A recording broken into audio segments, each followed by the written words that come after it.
I-28F being held hostage at my parents' place 57 meters and 53F, and I don't know what to do. I-25F. Have been living in Australia for the last 4 years. Last month I fractured my hand and had to get surgery.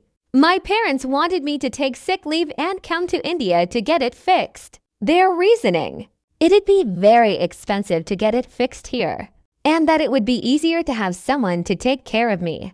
I understand their concern, but I wanted to be able to fix things where possible. I suggested I to talk to the doctors and explore my options before I decide to fly to India. After talking to doctors, I realized that it was cheaper to stay here and get the surgery as my insurance covered most of it. I didn't want to go to India for various reasons. First, I want to have the chance to try and fix things by myself wherever possible. Second, I had some major changes happening at work and I wanted to be around for that. And lastly, my father has been looking into various marriage proposals for me, even though I have made it abundantly clear that I don't want an arranged marriage. I've been planning on telling them about my non-Indian boyfriend and didn't want to be there until I'd done that. Also, I came back from India after a month-long vacation in November, so it's not like I hadn't seen them in a long time. When I called up my father to tell him that I want to get the surgery done here, he blew up. He screamed at me for 10 minutes, saying things like, "You have absolutely zero sense in you. You just always assume that you know best. Just because you got a little bit of money, you think you can handle everything yourself. Of course, you don't even care if we're dead or alive. You'd rather cut all contact with your family because you prefer this independent life. We don't have any right to take care of our own family members now. Yeah, sure, stay with people there that you call friends because they're above your family to you now, and ultimately let us know if you even want us in your life anymore." And he blocked me after that. This was 4 weeks ago. I got the surgery done, haven't heard from them at all. I called my mother 3 times and she hasn't picked up. My brother is getting mad at me that I'm not making more of an effort to reach out to them. But honestly, I'm furious to now. They had concerns about me getting my surgery done here, and I got solutions to their concerns. They still insisted I come to India, which just makes me believe that all they care about is control. They wanted me in India to ease my life, but when I decided to get the surgery done here, they did not hesitate to put additional stress on me. Also, it's their anniversary in a couple of days and I might not get a chance to wish them. I'm working hard to be a strong, independent woman, and I want to have the best relationship with my parents. But I am just afraid that having that kind of relationship would come with me having a lot less control over my life. Ada for not giving that up. Edit. Wow, this blew up. I wasn't expecting this post to reach so many people. Thank you so much, everyone, for your comments. I really appreciate it. I'm going through them and I'll try to reply to all, but it might just be a little slow. I saw a lot of comments suggesting that they might marry me off when I go back. I don't think they can force me into a marriage, and surely any self-respecting guy wouldn't want to marry someone who doesn't want him. I don't know anymore. I just knew that there would be a lot of emotional drama, manipulation, and whatnot when I refused to look at the potential suitors. And I didn't want to be there in such a vulnerable condition dealing with that. Oop is voted to original post. December 4th, 2025 tears, 8 months later edit. Taking into account a couple comments and ADM, maybe the term hostage is too extreme if a word. And I apologize, as it wasn't for clickbait but because I was extremely emotional when I wrote this. I-28F Indian AM, so exhausted of fighting. I'm writing this on my phone in a very emotional state, so apologies if it isn't well formatted or isn't very well written. 3 years ago, I made a post about how my family stopped talking to me because I didn't travel back to my home country to get my surgery done. Well, things never really got better. I started talking to them maybe a year after my surgery when they reached out, and it wasn't great. All we did was fight, and any cordial conversations were conversations of no value. Essentially just limited to how's work going? What did you eat? Blah, blah, blah. Last year, they showed up to Australia out of the blue and I didn't handle that well. My partner and I met them, but suffice to say they weren't very happy. Coming back to today, I came to visit them in India. With my partner staying with us for a week and then 2 weeks, without him they were adamant. They only want to spend time with me. I was keen to work on the relationship because I do want to get married and have the option to have potential kids, and I don't want to do that.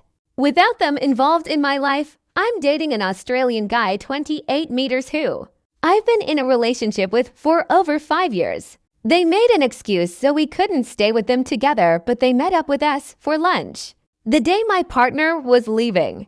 Ever since I've started staying with them, they started talking about how I should extend my trip. I've made it very clear about how I can't, and I've had multiple fights with them over this. One of them where my dad started talking about how I'm essentially filth and I live in filth. And he can't believe he's been loving filth this entire time. They've been taking me around out relatives and didn't let me leave the day I had my return ticket. I've cried so much talking to them, but apparently the plan always is what they want from me. They've said I'm not allowed to leave anymore because apparently I've become a very negative person. And they are worried about me. They have said that the Australian chapter is closed for me and I'm staying here from now on.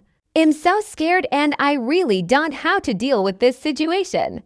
And I am looking for advice from anyone at all. I want to leave, but I'm worried they're going to stand guard at the door from now on and won't let me walk out. My brother is physically bigger and stronger than me, and he isn't on my side either. Some of Oop's comments. Justin O'Thurmaner. You are an adult. A quick Google of Indian laws shows that holding you there against your will is a violation of the Indian Penal Code. So call your local law enforcement, explain your situation, and have them escort you out the door and over to the airport. If your birth family is violently opposed to your relationship, there is no way they are ever going to agree to a wedding. So you have no reason to keep them in your life anymore. Go back to Australia where you will be safe from them, and when you're ready, marry your BF in a civil ceremony. Up to you on whether you notify your family after the fact or simply go no contact. I'm sorry, Op, but ultimately you need to do what feels best for your own authentic adult life. Allowing yourself to stay trapped in your birth family's home until they can marry you off to someone they select does not sound like something you want. Remember, this is the only life you're ever going to get. OOP, thank you.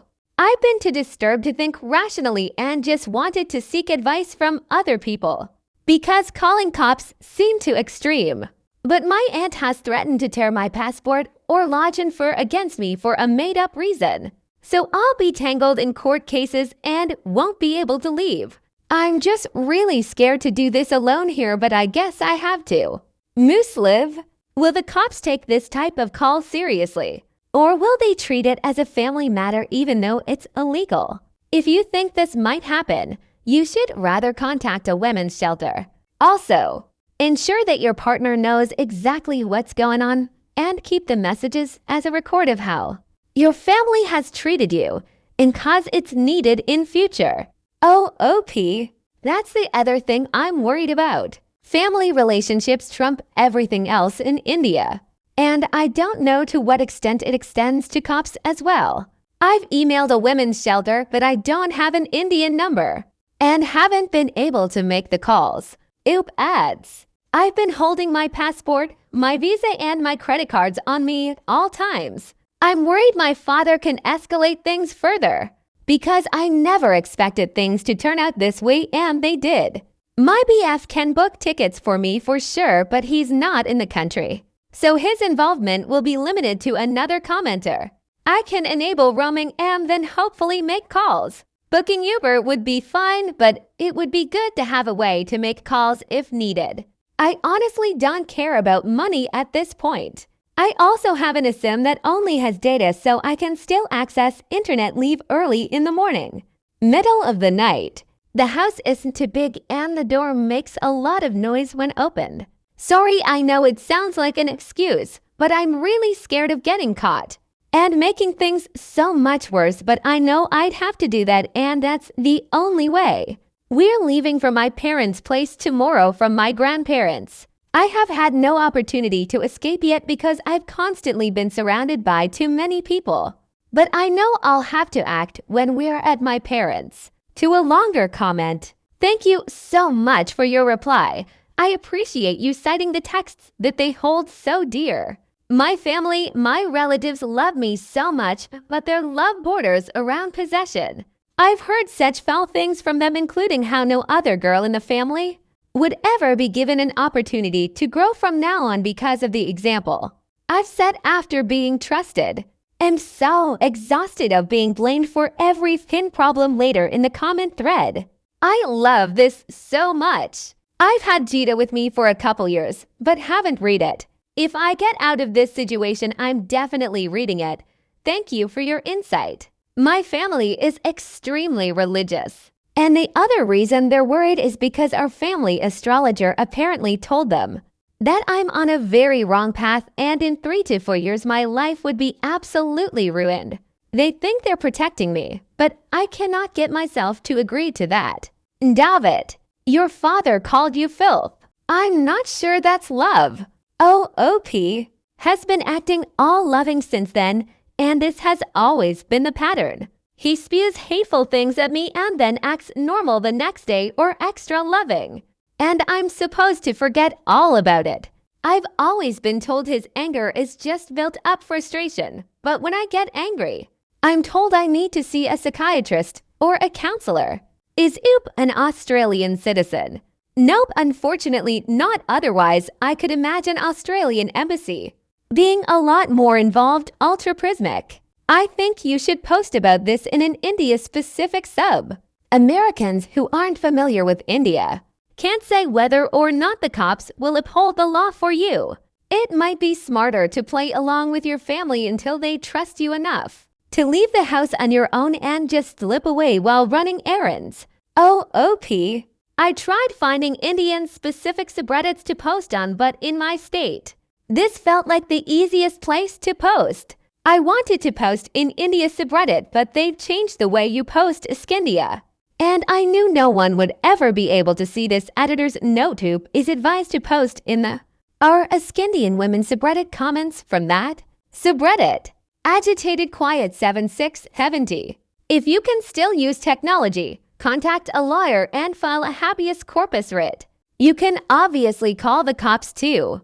Also, ask your partner to book a ticket for you to travel back to Australia and legitimately run away. I mean, what other options do you even have? Don't know your visa situation, but staying like this at 28 isn't healthy. OP, a general consensus on relationship advice subreddit by Indians was to not call the cops, as they might not cooperate. Consider this a family matter and side with the parents. I don't know what they can't do, as I haven't had to involve cops before. But I'm just scared to do that now. Non-necessary to 426. This post is so confusing. I don't understand how exactly they are preventing you from leaving. Are you locked in a room or something? You have access to the phone and internet. Hopefully you have your passport. Book a ticket yourself or ask your partner to book it for you. And walk out of that damn door. Unless you are physically tied to a bedpost in a locked room. I am not able to grasp what is the issue here. You are a grown adult. Why are you seeking their permission to leave? Also, we have 24 hours in a day. Your brother is not going to spend the entire time guarding you. It will take you 2 minutes to grab your necessary documents and reach the front door. OP, I know for a fact that if I walk out with bags, they will physically stop me. And I don't know what other consequences would be to that once they know I want to walk out. The only thing I can do is leave without bags, and I'd probably have to do that update post. December 9, 2025, 5 days later. Thank you everyone for all your concerns, suggestions, and for giving me hope. I didn't want to update sooner because it struck me very late that there is a small possibility my brother uses Reddit. The chances of him coming across this post were slim, but I didn't want to risk anything. In short, I ended up running away from home. I'm still contemplating if the decision I took was too extreme for the situation. But I think I'll go crazy if I go down that rabbit hole. A couple friends of mine had a friend who I met last month, but was hesitant to reach out because he was a fairly recent friend in a town 3 hours away, so my boyfriend and my friends planned my getaway. I was constantly surrounded by my relatives, parents to plan things. But for everyone reading, I am of sound mind, and the decision to do this was mine alone. I snuck out the night we came back home from my relatives on the pretext of going for a walk. But I know they'd probably have found out not too long after I left. My friend was waiting in his car close to my place, and he drove me to the airport. It was perfect because booking a cab would have had issues with timing. I didn't know when would be a good time to sneak out, so having a friend around gave me the flexibility to sneak out at my own convenience. The priority was getting out of the country as soon as possible, without even knowing what the best way was to get to Australia. This was also crazy timing with the Indigo fiasco. Editor's note: this is regarding the Indigo airline and flight disruptions. Not sure if it helped or hurt our chances. I could only do this because of the immense support from my friends back home, who spent a lot of time planning the routes and booking the flights for me, so as to not arouse any suspicions from my family, and very little time for them to act. I've had messages from them and a few calls. All I've done is message them that it was my decision to leave and list a couple points on why, and that I'd be keen to work on the relationship if they can try to come around to my life choices. Thank you everyone again, and especially to people who reached out to make sure I'm doing okay. Edit 1. Thanks to everyone who have been following my story and for all of the support here. I know there has been a lot of backlash in the comments around me wanting to work on the relationship, and I just want to be clear that it doesn't mean I'll be going back to India in the next few years or ever putting myself in a situation where I would be face to face by myself. And even then, they would have to put in significant work to earn back my trust. This would need to happen over the phone, and I'm going to be taking any apology with a grain of salt. And I'm not hearing them out on anything other than an apology anytime soon. My partner and I agree that throwing away the relationship that I've had for the past 28 years of my life is a really big step, and now that I've gotten out, they have lost a lot of the power they once had. Now that we have the advantage in the situation, we want to show some level of mercy